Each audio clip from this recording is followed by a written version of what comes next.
I've been on my knees, change the prophecy. Hello and welcome to Tea and Tarot with me, Yashna. This is my second special feature where I will be taking an album and breaking it down as tarot cards.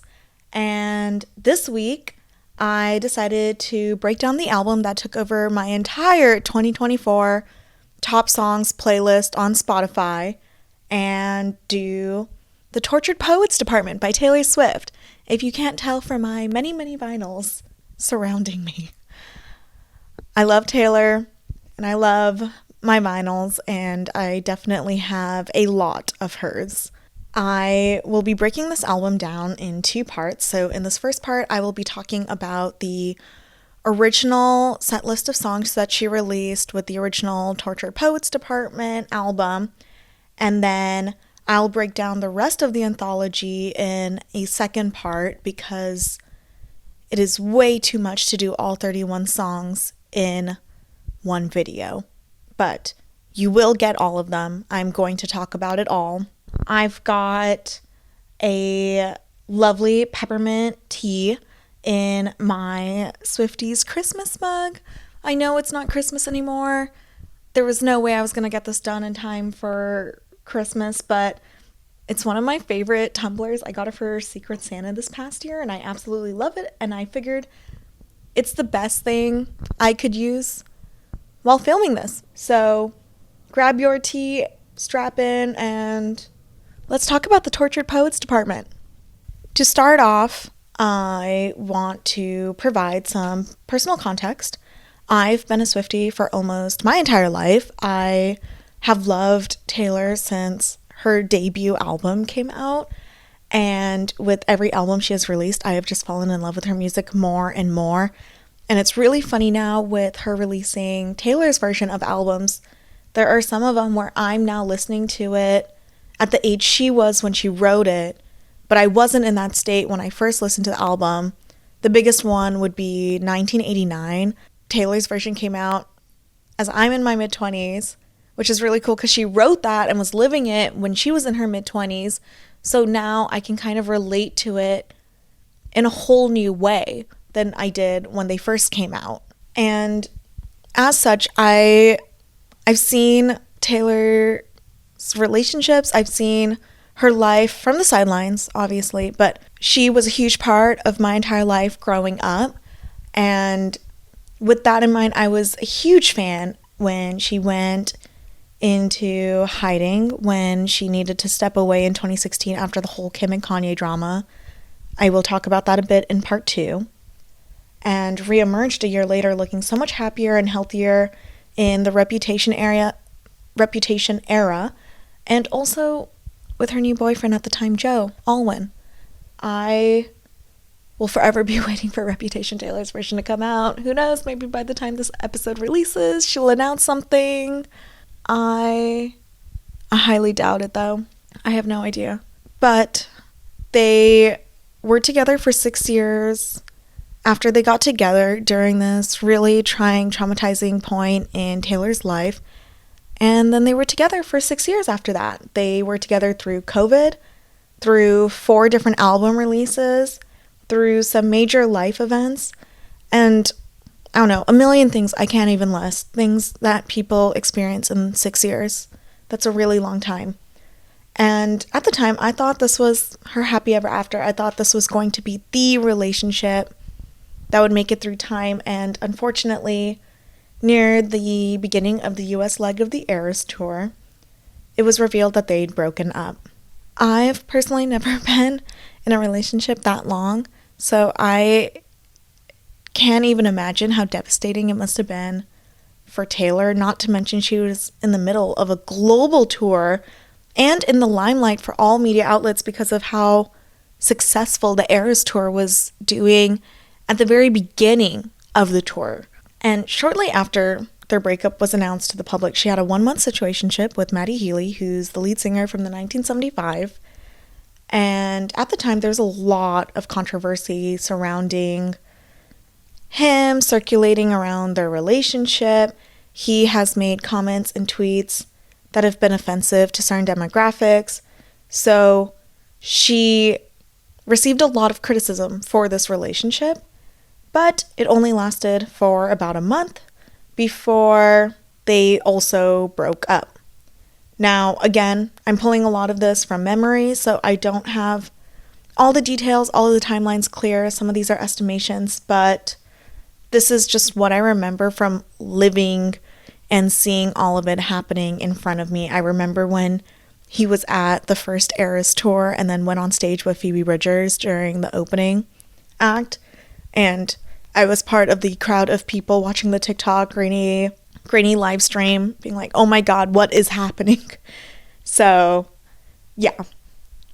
During that relationship, she also had released Karma with Ice Spice, and people thought that was a way for her to kind of mitigate some of the criticism she was receiving, kind of take a step from it and do something to help alleviate the situation a bit, if you will. It was a whirlwind relationship that ended as quickly as it started, with Taylor and Maddie completely cutting off contact with each other one day. And the songs in this album really tap into what happened and how Taylor felt throughout the entire situationship, but it's worth noting that she herself described most of this relationship as a manic episode that kind of came from her rebounding from her 6-year relationship. In the vinyl, she has a poem that sums this up super duper well. I can't say it any better than she herself can, so let me read that for all of you. One moment. By the way, I just gotta say, these vinyls are all so gorgeous. The imagery in them is amazing. But this is the summary poem by Taylor Swift. In summation, at this hearing, I stand before my fellow members of the Tortured Poets Department with a summary of my findings, a debrief, a detailed rewinding for the purpose of warning, for the sake of reminding. As you might all unfortunately recall, I had been struck with a case of a restricted humanity, which explains my plea here today of temporary insanity. You see, the pendulum swings. Oh, the chaos it brings. Leads the caged beast to do the most curious things. Lovers spend years denying what's ill-fated, resentment rotting away, galaxies recreated, stars placed and glued meticulously by hand next to the ceiling fan. Tried wishing on comets, tried dimming the shine, tried to orbit his planet, some stars never align. And in one conversation, I tore down the whole sky. Spring sprung forth with dazzling freedom hues, then a crash from the skylight bursting through. Something old, someone hollowed, who told me he could be brand new. And so I was out of the oven and into the microwave, out of the slammer and into a tidal wave. How gallant to save the Empress from her gilded tower. Swinging a sword he could barely lift, but loneliness struck at that fateful hour. Low-hanging fruit on his wine-stained lips. He never even scratched the surface of me. None of them did. In summation, it was not a love affair, I screamed, while bringing my fist to my coffee-ringed desk. It was a mutual manic phase. It was self-harm. It was house and then cardiac arrest. A smirk creeps onto this poet's face, because it's the worst men that I write best. And so I enter into evidence, my tarnished coat of arms, my muses acquired like bruises, my talismans and charms, the tick, tick, tick of love bombs, my veins of pitch-black ink. All is fair in love and poetry. Sincerely, the chairman of the Tortured Poets Department. I am now realizing, as it is too late for me to assign a card to this, that the poem in itself could have been an additional song, because there's just so much in it, and what are songs if not poems that you add a tune to? But yeah, that is the summary of this album, her summation of what it's really about. Everyone expected it to be about her 6-year relationship, and instead it was mostly about this 1-month situationship, but who can blame her after reading that? It was a frenzy of a situationship that she needed in order to get through what she was going through. So, following that situationship, there's more that comes with her meeting her current boyfriend, Travis Kelce, but I'm going to save that bit for when we hit that relevant song during this breakdown. So, let's start going through this track list together and break down each of the songs. And for a fortnight there we were forever one. The first song that I will be talking about is Fortnite, the first one on the album, featuring Post Malone. And this song is partnered with the Eight of Swords card. This song is a major denial song on the album and retells a short affair between two people that is no longer, but the memory of the affair haunts her. In the song, Taylor talks about a married man with his wife, but she still loves him and is unable to move on, so she's stuck in this loop of loving him, all while slowly descending into a pit of knowing it's something she should move on from. In terms of verbality, this song is believed to be about the very short affair between Maddie and Taylor, as noted before. So the Eight of Swords card is all about open wounds and denial. As you might be able to tell with this imagery, the card's more about feeling stuck and not being able to see the truth around you. In the card, a woman is bound and blind to what's happening around her. The more she tries to free herself, the more her binds tighten around her. In the reverse position especially, this card is all about denial and refusing to see the truth of the situation around you. The lyrics that really tie these songs together, or tied the song to this card together for me, is, I love you, it's ruining my life. She knows that this love wasn't meant to last and it's ruining her very being, and yet she can't let go of it. She's stuck. Another lyric that kind of brings me to this card is, move to Florida, buy the car you want, but it won't start up till I touch you. Oh, I said a touch too many. She's thinking of an escape path. She's thinking of a way out of the situation, and yet she's still stuck. She's still rooted to place, because even as she tries to escape, she needs him. She needs him in her life. At least that is how she feels in this moment. Straight from the tortured poets department. The second song on the album is also the namesake of the album, the Tortured Poets Department, which I am partnering with the Seven of Cups. In this card, a man has placed his talisman under one of the 7 cups in front of him, but he can no longer remember which one it was. He's pondering which cup to choose, which path will lead him to what he wants, versus which cup might lead him down the wrong path instead. This card's about choices, wishful thinking, and temptation. In the reverse position, it can mean making the wrong choice or being too overwhelmed by the choices in front of you. The song reminds me of this card because it kind of talks about the different choices in staying versus leaving a relationship. One of the lyrics that really ties these together for me is, who's gonna hold you if not me? It's one of the reasons she's choosing to stay in this relationship, along with, sometimes I wonder if you're gonna screw this up with me, but you told Lucy you'd kill yourself if I ever leave. The second quote shows both choices she's running through in her mind. He'll likely leave her, but he also seemingly can't live without her, so she feels stuck because she can't leave him then. So as she stays in this toxic relationship, presumably with Maddie, based on some of the hints in the lyrics, where neither can really leave each other, she constantly runs through the different options in front of her, but still can't make that decision and can't take the next step. So she's just looking at these cups in front of her. My boy only breaks his favorite toys. I'm queen of sandcastles and straws.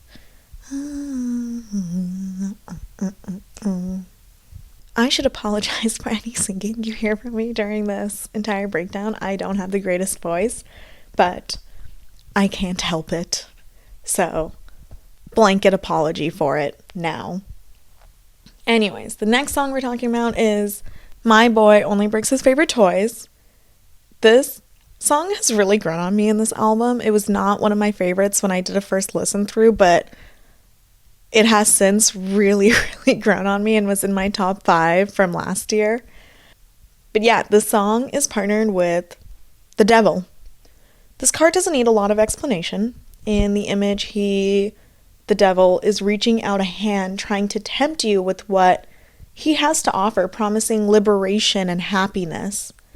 But really, he's feeding on your vices and tries to bring you into the darkness where he'll leave you to find your way home after. It's worth noting, he can't force you to follow him, but merely presents a tempting offer that will lead you to the darkness. This song isn't about the narrator stepping into temptation, but rather the ruin that's happened after she has stepped into the darkness in the prior song. She says, "You should have seen him when he first got me, and once I fix me, he's gonna miss me," implying that she started in a great state but was slowly brought to ruin by this man, by the devil. As the title of the song says, he breaks his favorite toys, and in this relationship, she sees herself as a toy that was taken off the shelf and completely ruined. This brings about the sudden and abrupt end to the short situationship between Taylor and Maddie, destructive, messy, and devastating. Throughout the song, the man, or boy, in question plays the role of the devil, taking someone, ruining them, and leaving them in a darkness to find their own way out. The last line sums it up pretty well. "'Cause he took me out my box, stole my tortured heart, left all these broken parts, told me I'm better off, but I'm not. I'm not." Now I'm down bad, crying at the gym. Everything comes out. Teenage petulance, fucking if I can't have him. Down Bad is partnered with the 5 of Pentacles. This card is the epitome of being sad and, as the song says, down bad. A woman weeps as she thinks about how she's lost everything that was dear to her, with no idea how she will be able to get it back. In the Light Seers guidebook, the first line to describe the image is, quote, "I lost it all, everything," unquote. And that's exactly what's depicted in the picture as she wonders how she got here and how she'll ever get out of this slump. Down Bad is all about being in that slump with no clear way out. If I can't have him, I might just die. It would make no difference. And if I can't have us, I might just not get up. I might stay down bad. Embodies everything about this card. The only other thing I'll note that's really interesting, all Swifties know that Taylor has a penchant for making the 5th song on her album the most devastating song of the album. It was a coincidence on the first couple albums that fans pointed out and then became more intentional over time. In tarot, 5 is also one of the most devastating numbers for the minor arcana cards. I don't know if Taylor knows this, if other people know this when they choose to make the 5th song one of the sadder, more devastating ones on the album, but in tarot, 5 generally represents loss, devastation, and deep sorrow. So, kind of a cool connection, a really cool link between those two things. And that kind of concludes the quick situationship arc, if you will. If you take Fortnite as the start of the relationship, moving through Tortured Poets Department, and My Boy Only Breaks His Favorite Toys, and now ending in Down Bad as they've broken up. There are definitely so many other songs about this whole relationship in the album, but I thought it was a very interesting short arc of that situationship before she moves on to the next song, which is, spoiler alert, not about Maddie.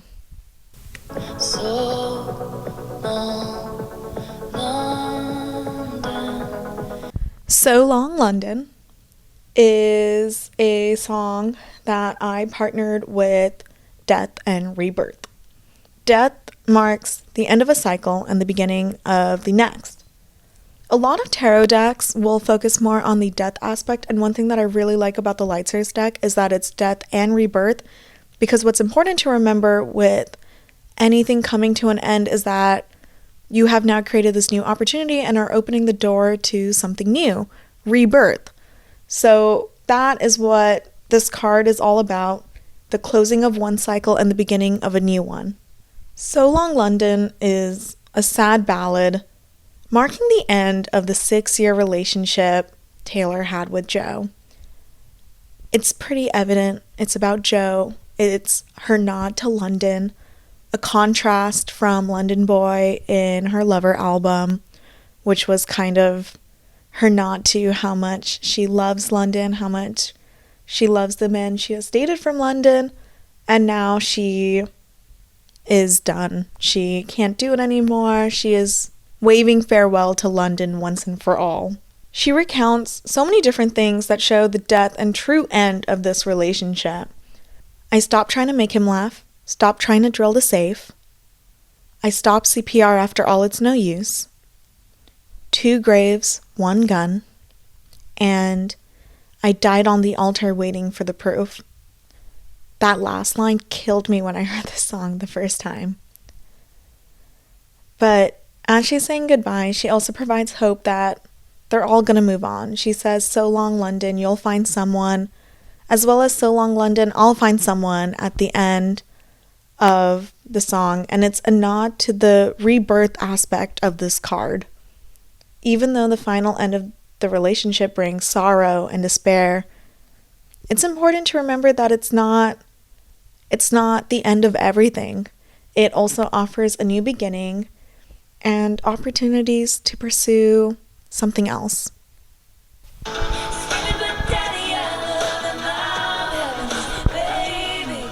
Oh my god, I wish I had recorded my reaction when I listened to this album for the first time, because people's videos of them listening to that line and then the actual "you should see your faces" line cracked me up, because I reacted the same way, where I was like, oh my god, she's pregnant? What? Oh. It's a funny joke in the song. But Daddy I Love Him is partnered with the Chariot. This card is about charging forward towards a goal. A person is perched on a chariot as it's rushing forward towards his goals. He remains focused, looking forward only to ensure they don't turn back or change paths in between. A message that comes with this card is that while it's important to charge towards what you want, flying forward without paying attention can harm those in your way and those you leave behind. The reason I chose this song is because in these lyrics, she's running towards this man she claims to love and doesn't care about what anyone else around her is saying. Now I'm running with my dress unbuttoned, screaming, "But Daddy, I love him. I'm having his baby. No, I'm not, but you should see your faces," shows more of the reverse side meaning of this card. She's running disheveled, trying to convince others that her love is good, even if it isn't, by any means necessary. I'm telling him to floor through the fences. No, I'm not coming to my senses. More generally, the song is again about Taylor and Maddie, though I've heard speculation, and one of my friends even theorized that the last verse shifts to being about Travis Kelce instead.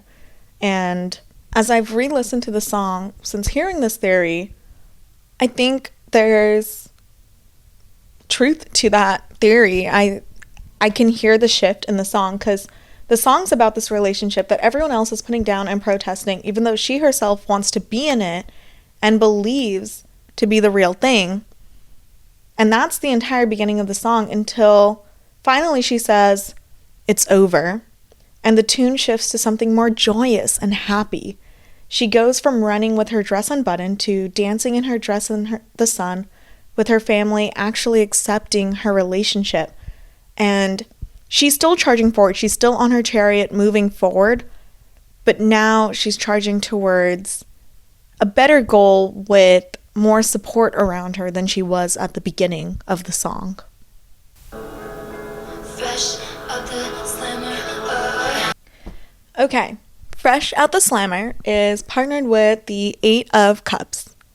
This card is all about letting go and releasing some of the old energy that kept you stuck for so long. In the card's imagery, a woman has spent the last week performing a burning ceremony, and on the 8th day depicted, she can finally walk away. She's burned her old habits and feelings and is ready to move on. While she walks away, there's still an undertone of disappointment and abandonment as she walks away from what she knew before to step into a fresh new reality. This song is maybe about Taylor leaving her relationship with Joe and taking her first steps to Maddie, but with that in mind, she's removing the shackles that kept her tied to a 6-year relationship that she knows isn't working anymore and is taking her first step towards something new. Now, pretty baby, I'm running back home to you. Fresh out the slammer, I know who my first call will be too. But even as she's taking those first steps away from the shackles that held her down for so long, there's a huge undertone of sadness at what she's leaving behind. Years of labor, locks, and ceilings, in the shade of how he was feeling, but it's gonna be all right. I did my time. She's ready to walk away. She went through her cups and went through those memories, went through that time and labor she put into this relationship, and has slowly burned it away, one by one. And now all she can do is move on.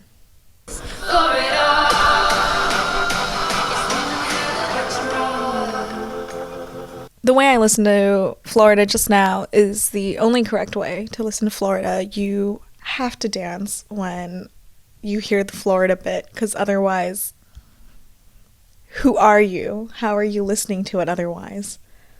But yeah, continuing through the album, Florida is the next song featuring Florence from Florence and the Machine, and it is partnered with The Wheel of Fortune.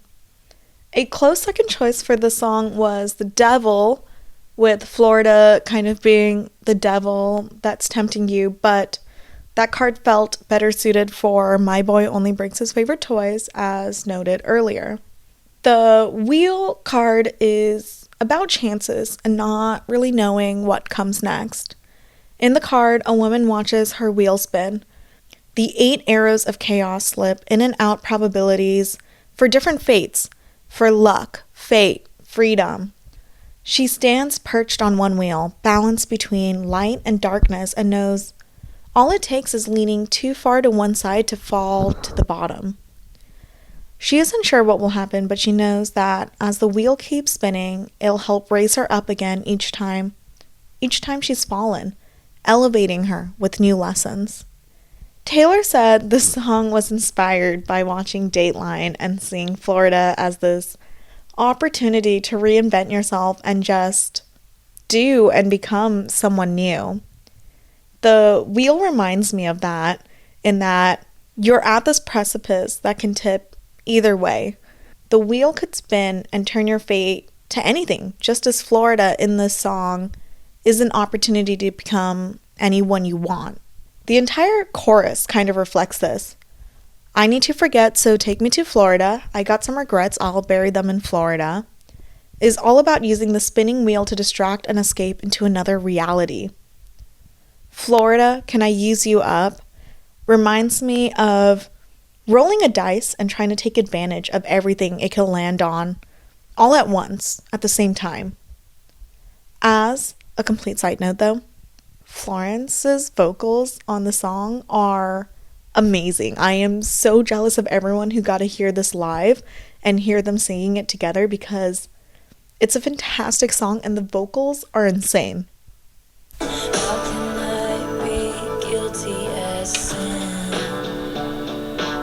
Guilty as Sin is the next song, and I have partnered this one with The Moon.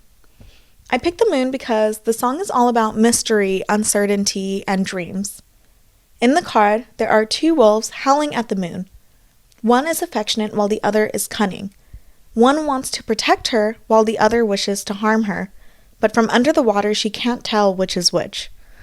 As she tries to surface and get back on her path, the water weighs her down and she begins to panic. But as she begins to get stressed, the moon's light breaks through the water and helps guide her to safety. The moon is about dreams and introspection, which is exactly what Guilty as Sin is also about. She's imagining getting together with someone else, but no, she can't because she's still together with her current partner. I'm pretty sure this is about her daydreaming about Maddie while she's still with Joe, but kind of knows that relationship's coming to an end, especially with some of the undertones of sadness at the very end of the song. But the lines, "I dream of cracking locks, throwing my life to the wolves, or the ocean rocks, crashing into him," really reminds me of the imagery in the song, since it also shows the ocean and two wolves howling at the moon. "What if he's written mine on my upper thigh, only in my mind," shows that this is all an inner dream, reflecting her inner desires. She's stuck at a crossroads deciding between if she wants to stick out her current relationship or pursue something new. The last line of the song being, "Am I allowed to cry?" is pretty sad and does round this out as not just a daydream, but a real internal struggle of her trying to figure out what is the right path to happiness. Does she stay or does she go? She doesn't know. She's struggling to figure out which person, which wolf will really have her best intentions at heart and which path should she take.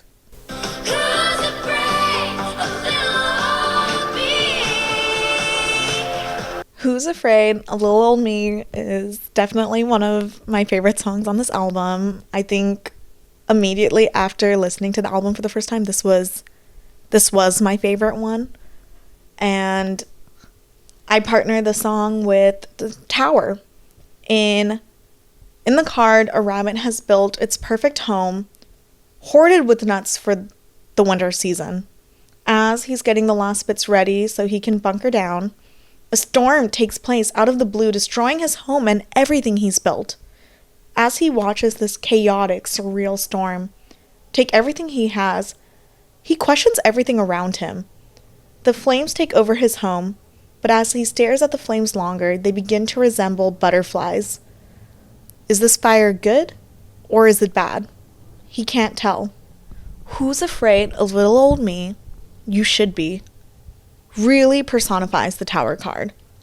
While not all change is bad, the tower is uncontrolled and usually one of the scarier cards in the deck. Taylor is a storm, taking everyone by force in the song as she embodies a more witchy, fearsome personality. She sings about how she's been made into this fearsome person by what others have said about her, put her through, and all the obstacles she's had to jump through. You wouldn't last an hour in the asylum where they raised me, and I was tame, I was gentle, till the circus life made me mean.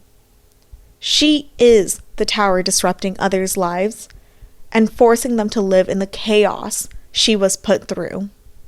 I already said this is one of my favorites off the album, and I cannot wait for the Eras Tour film to be expanded with the Tortured Poets Department set list, because the background, the costumes, the choreography, everything when she performed this song looked amazing, and I'd love to see it in more detail than just the grainy live stream that I had on my phone to see what was going on. But yeah, the set list was really good. I can fix him, no, really I can. I Can Fix Him, No Really I Can is partnered with the Two of Swords. This card is about being stuck between two choices and not knowing how to make a proper decision because you're blind to your options. It's also largely a card that represents denial. The denial bit is what I want to focus on more as it relates to the song. In the card, a woman is trying to pick which path to go on, but the two crows are providing conflicting opinions on which path she should choose. She's torn between what her mind and emotions are telling her and struggles to decide. In the song, Taylor talks about saving someone and changing him, even as everyone else knows he can't be changed. She says, "Trust me, I can handle me a dangerous man, and Your good Lord doesn't need to lift a finger. I can fix him. No, really, I can. She's blind to a different path and is resolved to try and make the current relationship work no matter what. She's like the woman who's blindfolded and being pulled in different directions with no real idea of where to go or which path to choose. It's only at the end of the song when she says, "Whoa, maybe I can't," that she realizes that she might not be able to change anything. Still blind to her path forward, but now realizing there are different directions she can choose, and it's not just this one path she has to stick to.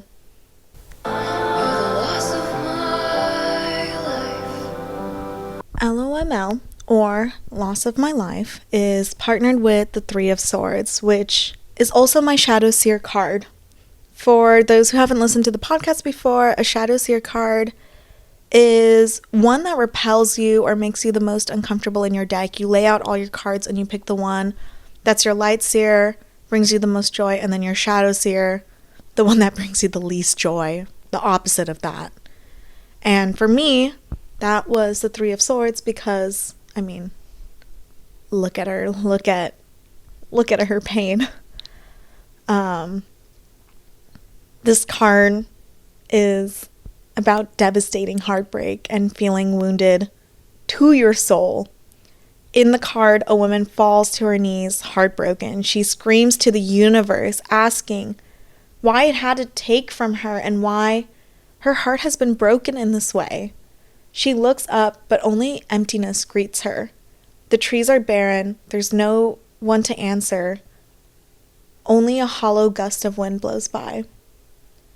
This song is, to me, one of the saddest songs on the album and really shows the heartbreak Taylor feels leaving this relationship. I personally think that while it could be about Maddie, I think it's also her processing the 6-year relationship with Joe and it kind of being this larger song about this loss she has faced recently, like 2 big losses recently in her life. I just can't believe it's just about a 1-month situationship because of how truly devastating these lyrics are and how hard they hit. But I could be totally wrong. I could be in denial. She repeats that this man kept telling her she was the love of his life, and yet he couldn't stay. He couldn't keep his promises, and the lyricism in the song is so beautiful and really conveys this message over and over again. But I felt a hole like this never before and ever since. Mr. Steal your girl, then make her cry. Dancing phantoms on the terrace, are they secondhand embarrassed that I can't get out of bed 'cause something counterfeits dead. And the final one that really hurts is I'll never leave, never mind. When I saw the set list for this album before any of the songs came out, I really assumed LOML was going to be Love of My Life, and I thought something totally different about the song. I went into it not expecting the devastating heartbreak that the song brought, and I cried the first time I listened to it, and then yeah, this is a song that makes me cry several times when I listen to it, especially if I'm already kind of in that mode, you know, especially if I'm PMSing. Any ladies listening know exactly what I mean. 'Cause I can do it with a broken heart. I'm so depressed, I act like it's my birthday every day. I Can Do It with a Broken Heart was my number 1 song last year. In fact, I was in the top 0.05% listeners of the song. Let that tell you what it will, but this is definitely my favorite song on the album and the one that I sing repeatedly and play repeatedly. This song is partnered with the 10 of Wands, which is a card that is all about burden and burnout. In the card, a woman looks up at the last mountain she must cross on her journey and winces. She's tired, sore, and doesn't want to carry her luggage anymore. Part of her wants to give in and give up, but at the same time she knows the finish line is so close and wonders how she will be able to overcome this last hurdle. As she struggles to decide what to do, a yak passes by and offers to help share the burden and carry some of her luggage up the mountain, which is what you see in the card. If you can't tell from some of the lyrics, the song is about Taylor smiling her way through the pain and continuing to put on the airs to her every night, even though her heart's broken and her personal life has just imploded. And in the media, too, everyone knows what's going on in her personal life, or at least the dramatic gossip bits. But because Taylor's in the limelight, she can't even show how she's feeling. She can't take time away from it all. So she puts up a front. There are so many lyrics that I can relate to, as I'm sure so many others can relate to as well, because most of us do this. Most of us do the exact same thing where we put on a smile, we put on a brave face, and we do the work that needs to be done, no matter what else might be going on or how we might be feeling about other things in our life. Some of the lyrics that really hit hard for me are, "'Cause I'm a real tough kid, I can handle my shit.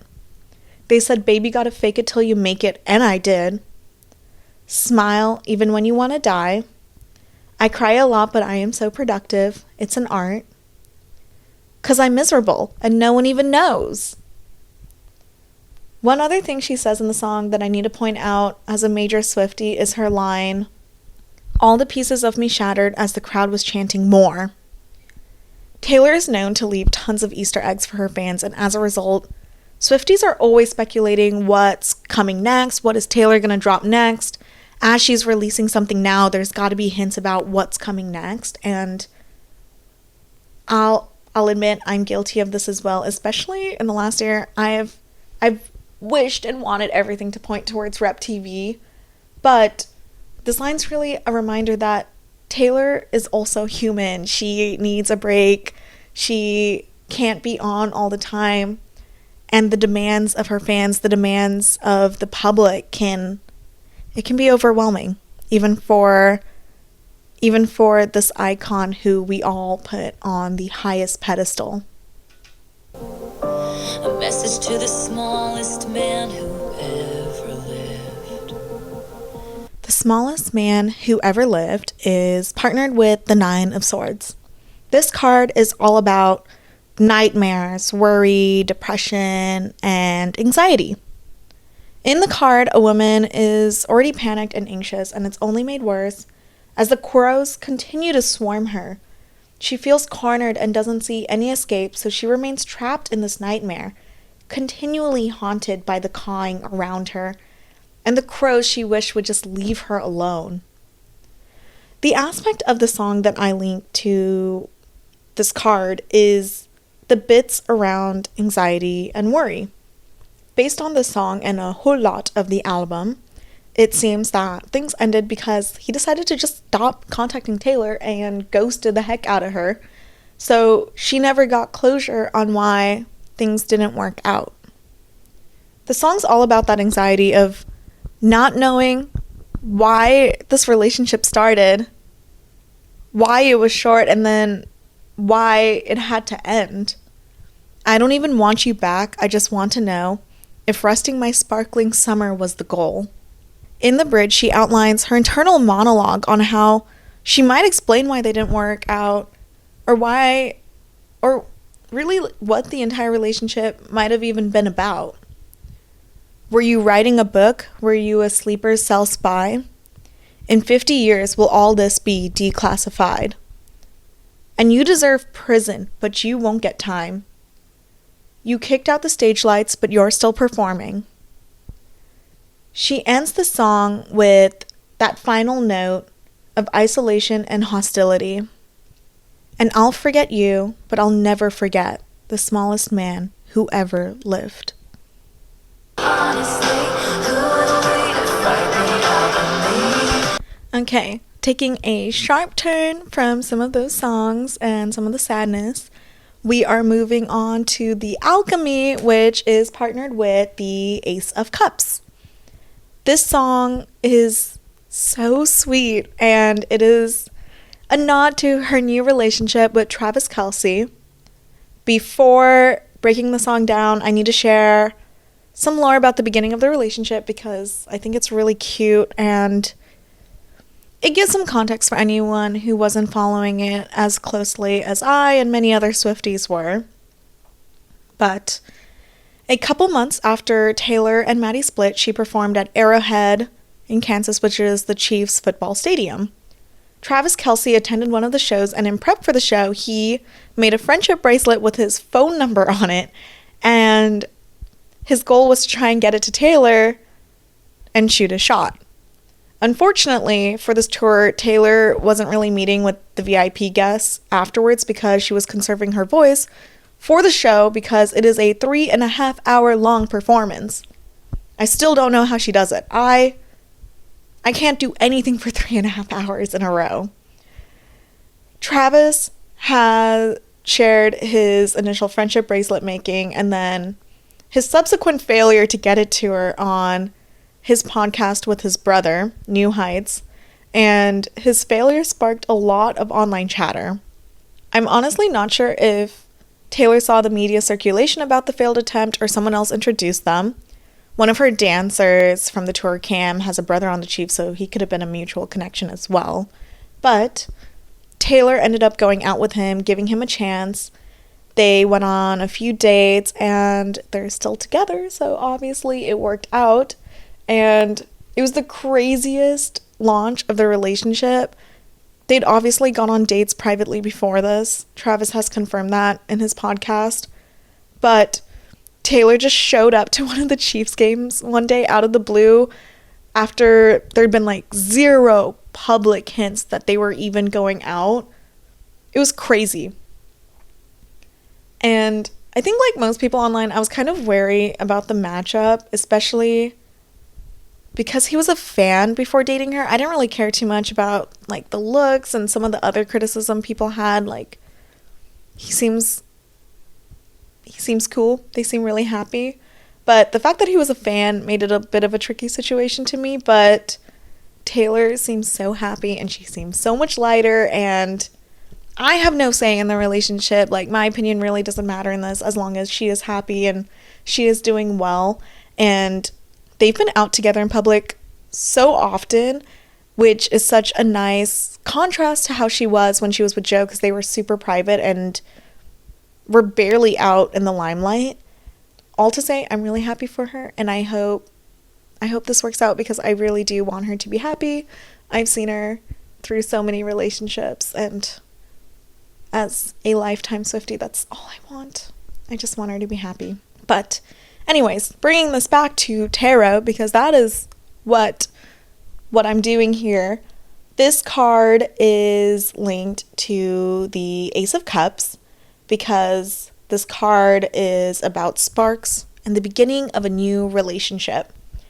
In the card, a woman holds a cup that's flowing with the overwhelming, beautiful energy that flows within us, and that energy helps kick up old and new emotions. Two different lights are swirling and intertwine at the center of the cup, the beginning of a new relationship. This song is about those beginning sparks in Taylor and Travis's relationship and some of the initial chemistry and magic around the pairing that she decides to give into. Because the sign on your heart said it's still reserved for me. Honestly, who are we to fight the alchemy? They're both falling for each other in the song. He's obviously chasing her, and she's opening her heart back up after she kept it closed and on the men for so long. His perspective is represented and kind of shared with, where's the trophy? He just comes running over to me. While her perspective is, I haven't come around in so long, but I'm coming back so strong, and these chemicals hit me like a white wine. I thought about linking this card to the Magician or something else, but rather than this being about manifesting something new, it's kind of giving into this magical energy, swirling around a new connection and giving that connection and giving those sparks a chance to grow. You look like Clarabelle. The last song on the album is Clarabelle, which I am partnering with the sun. This card is all about success, positivity, love, and happiness. Under the warm sun, a woman feels alive again. She feels herself radiating as she takes in the sunlight and the energy of life around her. She steps into her power and confidence as she basks in the warmth enveloping her. She's ready to celebrate all that's good in her life and pause to really embrace this moment. This song is all about success and looking at this line of wonderful, successful artists and reaching this lofty goal of becoming like this person that you idolized for so long. I'm not trying to exaggerate, but I think I might die if it happened. Die if it happened to me. The song kind of walks through each subsequent artist that's mentioned, reaching this lofty goal of the person before them. So first is Clarabelle, who's idolized by Stevie Nicks, who is idolized by Taylor Swift, who's then idolized by the next person coming along. By sharing, "You look like Stevie Nicks in 75, and crowd goes wild at her fingertips, half moonshine, a full eclipse." She's also sharing that the goal has been reached and she's achieved this amazing milestone. I remember listening to the song the night the album came out and being shocked when I heard "You look like Taylor Swift in this light, we're loving it," because I was not expecting her to name drop herself as she was listing out all these icons, but it's cool. It's crazy. I don't even know what to say. I love it. Most online speculation is that this verse is about Olivia Rodrigo, but honestly, it could be about any of the new amazing artists that have propped up recently. On the Eras Tour, Taylor had so many amazing openers. I listened to, I think, 90% of the music, or 90% of the artists that were opening for her, and I think they're all wonderful, but they are all these artists that she is helping support and bring up. And yeah, the song ends with a line that really does resemble the sun card. "The future's bright, dazzling." And that wraps up the first part of the Tortured Poets Department breakdown. I love this album so much, and it took over my entire 2024 top songs. Like I said, I'll post it on my stories so you guys have the proof. But this was so much fun. I love this album so much, and I will be breaking down the anthology part of this album next, so stay tuned for when that video drops. It will take me a bit of time to edit and put together because there are so many songs. The anthology is basically its own album. But I did make sure to look through the full album together. So I already have the tarot cards picked out for the songs in the anthology to make sure that there wouldn't be any repeats in the card choices between the original album and the anthology. So when you put it all together, it's all different cards for each of the songs, if that makes any sense. But yes, this was Tortured Poets Department Tarot Edition Part 1, and that will be Part 2. If you enjoyed this breakdown, check out my channel for another album breakdown I did for Short and Sweet by Sabrina Carpenter. That was the first one that I did. And if this has at all inspired you to learn more about tarot, check out my podcast episodes where I break down new cards and share my learnings and my journey to learn more about the world of tarot. So check it out if you're interested, or just stay tuned for the next album tarot breakdown. Thank you for listening. This has been Tea and Tarot with me, Yashna. Thank you for listening to Tea and Tarot with Yashna. This episode was produced, hosted, and edited by me, Yashna Bunsell, and brought to you by Tea Time Podcasts. All card visuals were from the Light Seers deck by Chris Ann. All song snippets and lyrics were from the Tortured Poets Department by Taylor Swift. All images were pulled from different media sources, but primarily Instagram accounts. Outro music was made using SoundRaw.